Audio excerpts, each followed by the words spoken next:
Hi guys, welcome to my YouTube channel. I was gonna say welcome back, but let's be honest, I don't be posting that regularly for it to be back. So if you are new here, welcome to the Nugget family. If you are a returning subscriber, here we go. It's a new year and I'm trying to be a YouTuber again. So today we're gonna be doing something different. I've decided I want to reformat my YouTube channel just a bit, just because normal tutorials get kind of boring for me personally. So I want to be a bit more personable and talk to you guys about things that I'm really into.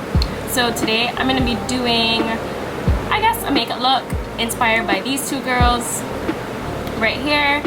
But we're also going to be discussing Bridgerton, which I don't know if anybody has watched, but we'll get into the details about that. But I'm also going to be using a bunch of products I've never used before, so some of them are new and some of them are just new to me.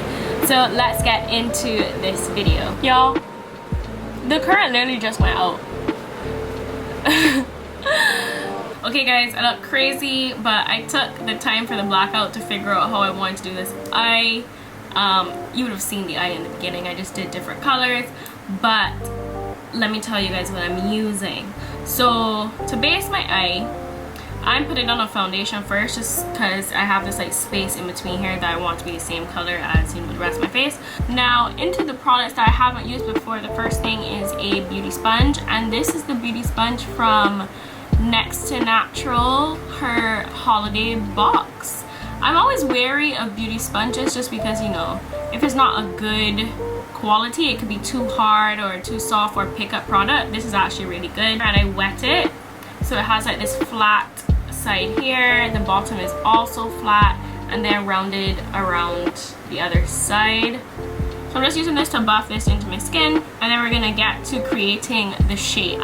So to do that, I'm gonna be using two brushes. One is from by Melon Duo, and this is from the Cut Creaser line. This is the C1 brush, and it is literally the finest point ever. There it is. And then the other one is the Real Techniques Detailer brush, and that is basically, it looks like this. A little concealer brush. Okay, now,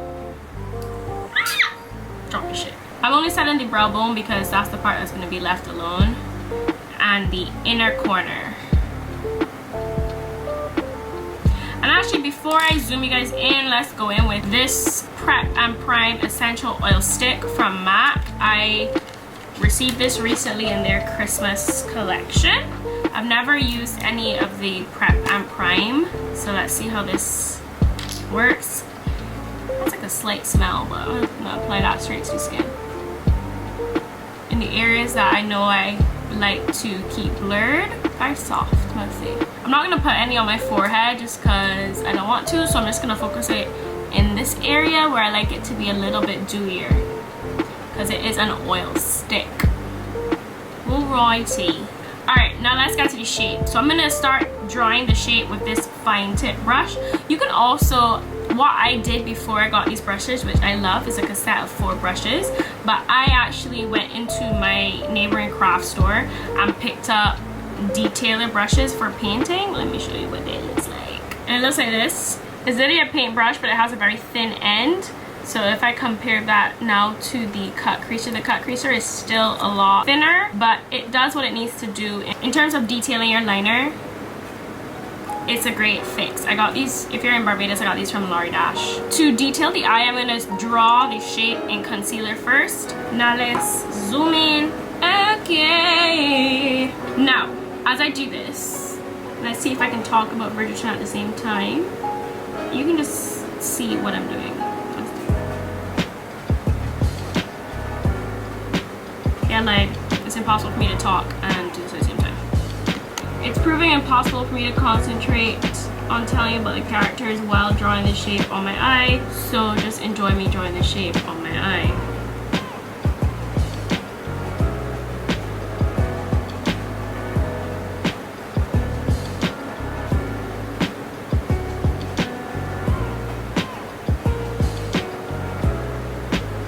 Now it doesn't matter how clean your line is on the bottom because we're gonna be filling this all in with concealer after. I'm just trying to map out the shape.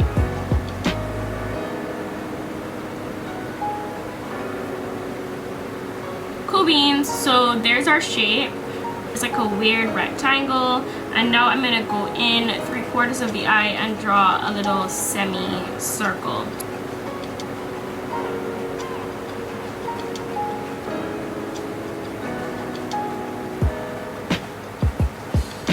Now that we're all mapped out, I'm gonna fill it with concealer. So I'm switching into my Real Techniques brush.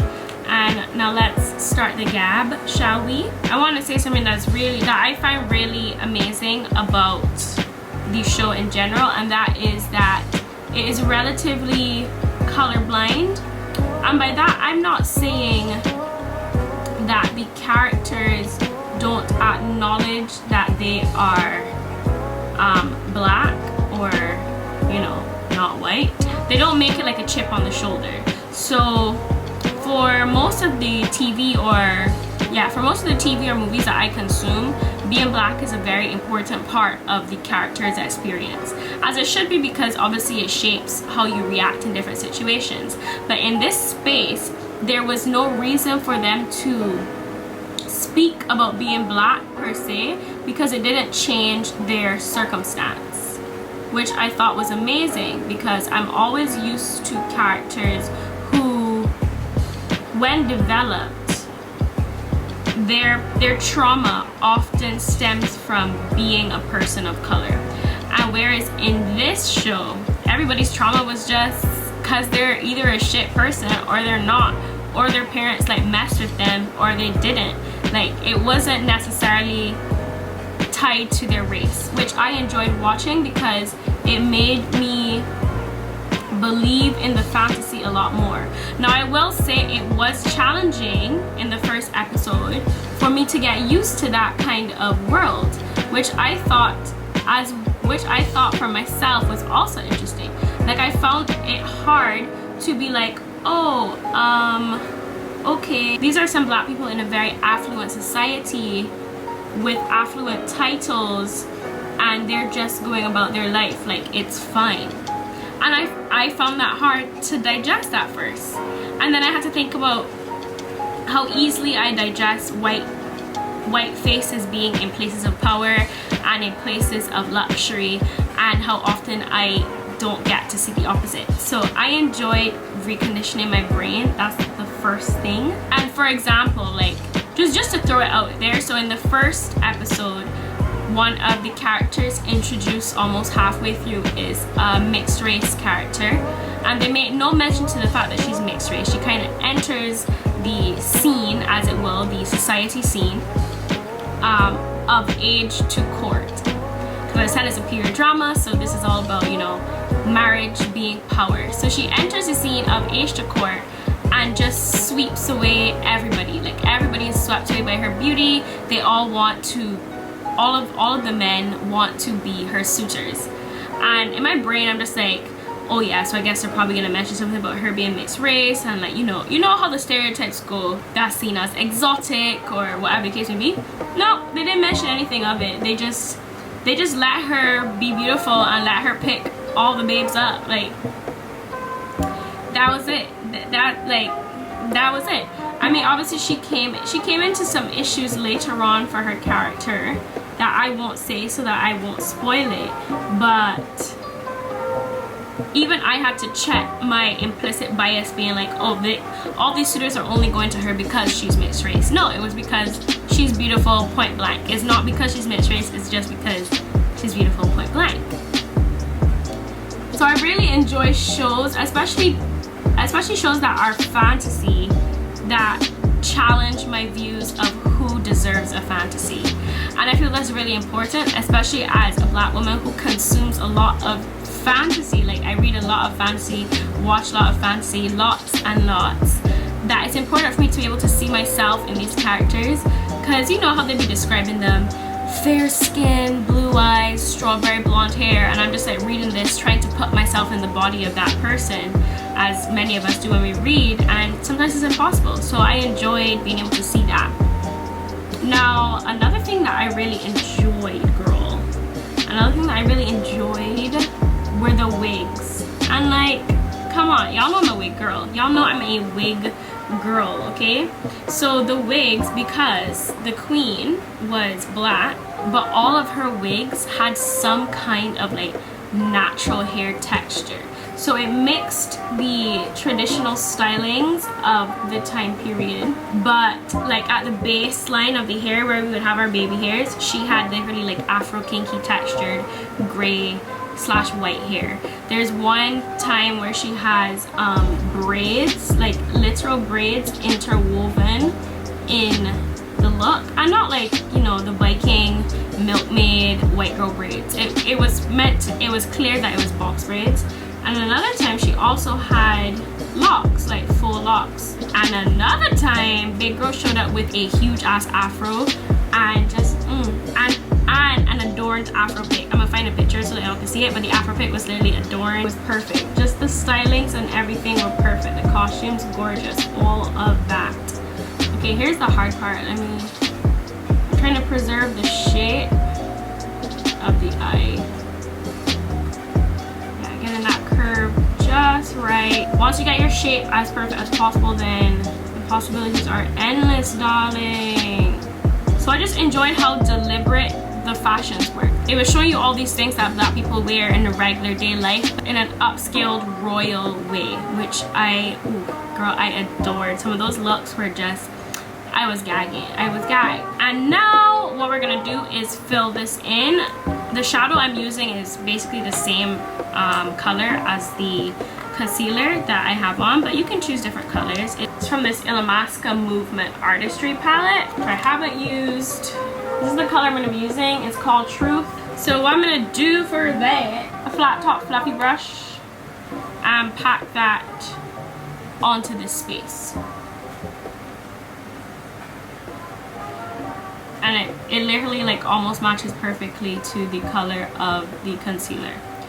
But yeah, so you want to be very careful around the edges, because the whole point of this look is for it to be as clean and geometric as possible. So just be careful as you're packing on that you're not going past the edges.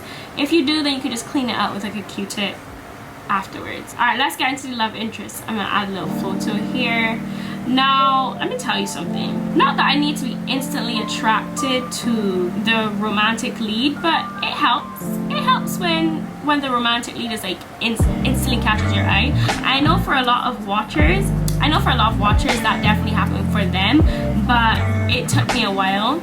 And by a while, let me tell you at what episode. I do not start finding Mr. Simon Hastings, that's the name of the character, Duke Simon Hastings, attractive till episode 5, okay? And that was because there was like a real hot little steamy sex scene, and he was just standing there.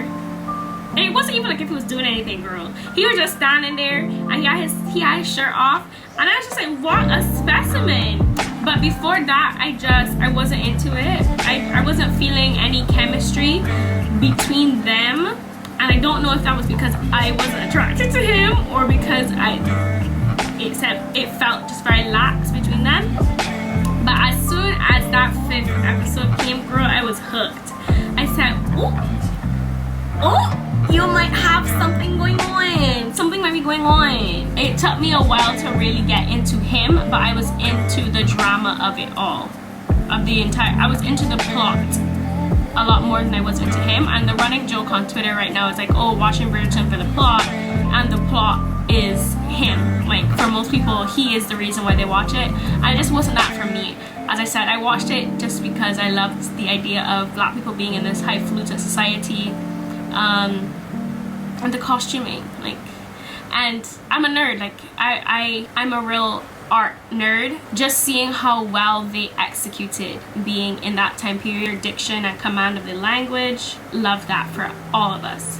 Now, there are many people in this show, and so it stems majority around siblings and like sibling relationships, but also it shows you what life was like for a woman at that time, and how women had to maneuver their way through society to get what they want. And I will say, in the time that we live right now, there are some very stark differences, but they are also very stark similarities.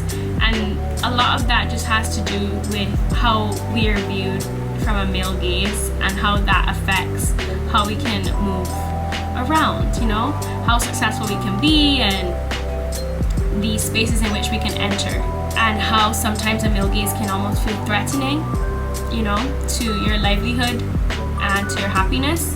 And I feel like a lot of the characters go through that moment. A lot of the female characters go through that moment where they're so aware of their lack of mobility because they need it to be attached to a man, but then they're also aware of how to maneuver the situation to get what they want, which I love to see.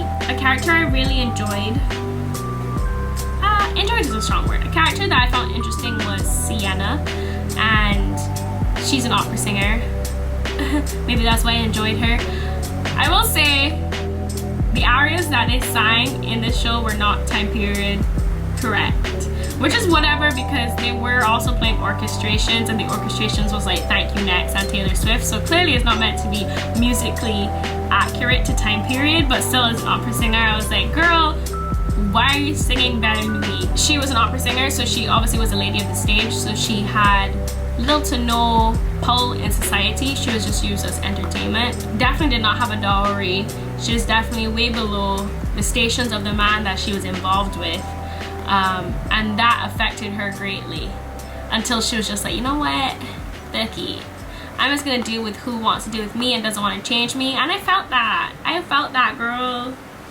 I've been feeling that, because you know, sometimes you start liking a guy, and all of a sudden you're like, oh, let me see how I can fit into the space that he has created for himself. Fuck that. Okay, let him fit into the space that you have created for yourself. Okay, can you fit? If not, leave. Thank you. Okay, I'm gonna fill in this part now. Yeah, so I really connected to her character especially, as well as one of the Featherington sisters. She's also a bit of a roughhouser, rabble-rouser. What am I saying? Why am I speaking like this? You could see early on that she was giving heavy, like, Elizabeth Bennet vibes. I don't know if any of you guys have read Pride and Prejudice or watched Pride and Prejudice, but she was giving heavy Elizabeth Bennet vibes. She was just very into herself and knows what she wants, and was not willing to give up her continence, I would say, for society or for a man. Now let's talk about the catalyst for the show. But everything is kind of spurred on by their classic version of Gossip Girl. So their version of Gossip Girl, her name is Lady Whistledown. And let's just speak for a moment about the voice of Lady Whistledown, okay? The voice of Lady Whistledown is none other than my good mother, Julie Andrews. I am Chantal Andrews, Chantal of the house Andrews. Like, that's me. She's everything I love. She's everything I need. She's my favorite actress. Like, Julie Andrews is everything to me. So when I opened that first episode and I heard her voice, I was like, now y'all might have got me. Y'all might have got me, because that's my mom. She basically is just letting all the scandals fly, honey. Like, she is ruining lives or building lives. She has that power, and I think, again, that's a very important trope, the importance of media and how that can shape lives of who they target, you know. So I'm dragging the concealer a little bit more in so I get more of this circle effect, just more of a diagonal on the bottom of the eye, so we get more of that effect. And I'm gonna go in with this green color here, this dark green, and this is gonna be on the outer portion. This is the one you have to be super careful of, because you still want to keep this very clean line. And what I'm gonna do first is draw out my curve. So I'm just tapping very lightly around the shape of the first shadow. So back to Miss Lady Whistledown, they reveal who Lady Whistledown is, and I was shocked that they chose to reveal so early, because then it's like, okay, what are we gonna do in the next season that's coming? When the reveal happens, you kind of look to yourself and you're like, Of course that's what happened. Like, of course that's who it is. That makes so much sense. This is also by Melon Duo, and it's called Gauntlet, and it is in the Cut Creaser collection as well. So basically I just spray water in the cap and I touch my brush to it, dab it onto this, and it creates a little liner situation. So what I'm gonna do now is trace the outline of my eye. Okay, cool. And now we're gonna move into face. So I'm gonna zoom y'all out. I'm gonna be trying these foundations from Plain Jane Beauty. Now, since I've been in Barbados, I haven't been receiving that much PR, to be honest. So this is just things that I have around that I definitely have not used yet. This is probably too light for me because I got it in the winter, but we'll make it work. And they're black owned. It says, oh, this is in the shade 8. But I'm just looking at this and I can just feel how this is gonna be too light for me. Pump, pump, pump, pump, pump. It's definitely too light, as you can see. But we're just gonna see how it feels on the skin and how it blends out. So I'm just gonna take most of that off. The pattern isn't working, so I'm just gonna rub it. Very natural. I'm trying to see if I can build it under my eyes. Not feeling quite possible. Yeah, mineral foundations tend to run a little bit light, but at least this one isn't ashy, which I enjoy. So this is definitely like a lighter coverage. Even though I'm using a sponge, it's not really covering any of my hyperpigmentation. I do think you'd enjoy this if you aren't a heavy makeup wearer. A cream color corrector from them in the shade Ginger is more like an orange tint, and to be honest, this would probably be what I would use as a foundation. This is what I would prefer as a foundation entirely. I like to be a little bit more orange. My personal choice. And then this is just like a Morphe White 7 brush. I'm just gonna buff that into my skin. And that is already feeling so much more like me. Now, since I don't have any new concealers to share with you, I'm just gonna go in with my usuals. That's gonna be the ColourPop Pretty Fresh, put it in the center here. So yeah, those are my opinions on Bridgerton. I really enjoy the show. Like, as I said, I was borderline obsessed with it. Like, I would not stop watching it. Like, that sort of stuff I'm already gravitating towards, but there were just other parts of the show, particularly as I was saying, to do with race, that just made me so much more inclined to love it. I really like how the base looks. Like, I like it in the mirror and I like it in the viewfinder as well. You guys can let me know if you like how the base looks at least. And now I have this cream blush and highlighter from Kosas, and it's in Velvet Melon. Buff that into the skin. Take it over the temples. This blush is actually very, very stunning. Wow. On the chin, I like to just balance my entire face out with blush, to be honest, and a little on the nose. Satin powder. Just for right now, I'm just gonna go in with this tiny fluffy brush and hit right here first, just because the under eye area is being a little bit harder to work with. Okay, yeah. So if any of you have watched Bridgerton, I really want you guys to let me know in the comments. Obviously, let me know what you think. Let me know why you like it, because I feel like people just have so many different reasons as to why they like it, and I'm curious to hear if you like it for the reasons that I do. So after I've set all of that, my sponge still has like a bit of powder on it. I'm just gonna go lightly over the cheek. Okay, so bronzer time. So I'm gonna be using the Vesca Soft Matte Bronzing Powder. This is vegan and cruelty free in the shade Kissed by Cabo, and it is nice and red and dark, just the way I like it. It smells really nice. I've never tried anything from Vesca before, but so far I'm quite enjoying it. This would look really good on like a darker skin. I just like, it's super red, which I enjoy. For me, it's the bee's knees for me. To contour my nose, I don't have anything new to contour my nose with, so I'm just gonna go in with my Il Makiage bronzer in Waka Waka, which is like the perfect nose contour color for me. And as I was saying, I just really want to know if you guys have watched Bridgerton, if you like Bridgerton, why you like it, and like name me another TV show that you're watching. And if you don't watch that much TV, if you read books, you can name me a book. I don't have any new face powders, so I'm going to be using my Sephora Micro Smooth. Now, brows. For brows, I'm gonna be doing soap brows. So I just put a spoolie in the soap. It's literally dirty. And I just do this. The soap isn't wet or anything. And I brush those hairs all the way up. Let's see if I can try something new. This is the Epic liner from NYX, and this is what I have here in my liner area, which I'll show you when I get here. But it's brown, so let's see what it does for my brows. Let's see. You really do get that thin hair-like stroke, and then I'll like brush through it after. Very cute, very natural. Okay, I love that. It's giving natural. So what I will do is with the same eyeliner, just go to the front and give it like a really light line. Brows done or whatever. So let's do the liner.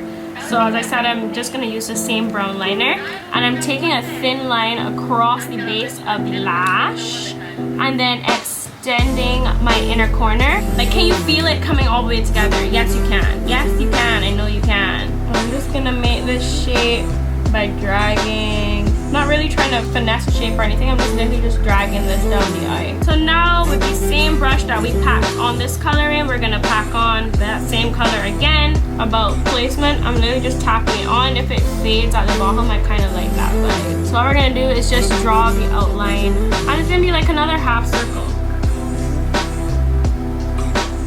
Liquid liners from ColourPop, and this is in the shade, the color Graceland. I don't know how well they work in the waterline, but we'll find out right now. Oh! Okay. Next is mascara. This is from Clove and Halo, and this is their Flexi Lash mascara. Has one of these ones, which I quite like actually. Let's see how it works on the bottom.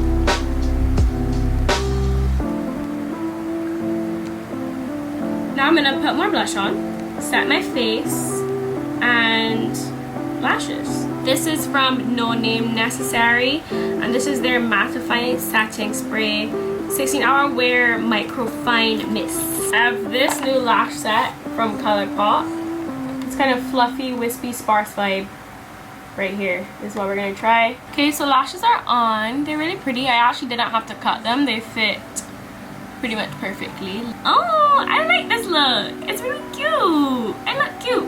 I know in the beginning it was kind of crazy, but we're here. We did it. A full beat of new products. Majority new products. I never do that. I'm so habitual. Like, I would work a new product into my lineup very, very slowly. I would never do a whole face of all new products, because what if it turns out to be a disaster?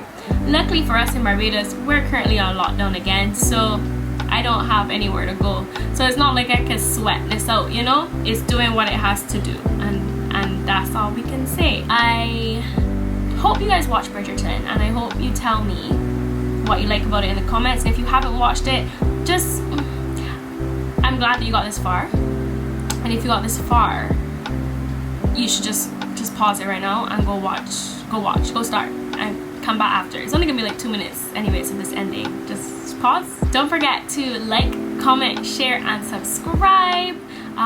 Click the post notification bell if you don't want to miss any of my videos. If you like this ramble and you don't want to miss any of my videos, click that button.